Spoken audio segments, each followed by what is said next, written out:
The Americans are not afraid to fail. 100%. 100%. And I think that's what sort of nudges them forward than most other nations. They're not afraid to fail. So their attitude towards failure is it's part and parcel of what we do. And there's so much money floating around. If I fail here, there's a chance I will get funding for this other idea. I'll get funding for this other idea.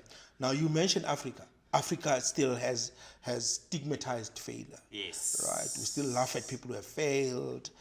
The attitude towards innovation, it's still that attitude of if you don't break it, if it's not, don't change it if it's not broken. Right, Yes, right. yes. And the Americans, the attitude has always been, how do we build from here? Yes. It has to. Anything will do. Anything will do, right? And one can still argue that Africa is still grappling with, when we talk about Maslow's hierarchy of needs, we are still grappling with the issues at the bottom of the hierarchy.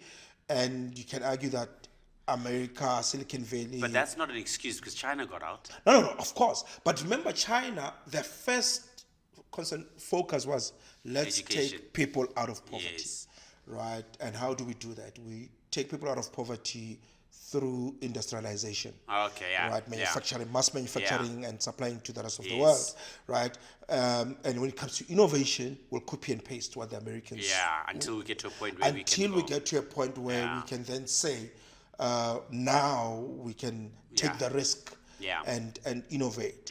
But the bulk of the population has been taken out of extreme poverty. So America, as a first world country, Europe as a first world country, you can argue that they are actually the top of the hierarchy. But why is Europe not innovating? And my bet is, to your point, fragmented society, different countries, different cultures, the propensity to risk. You spoke about risk aversion. That is still failure is not something that is embraced and celebrated, unlike in the US.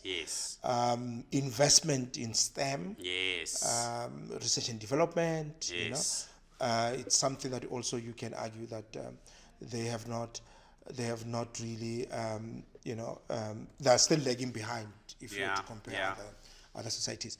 So yeah, absolutely.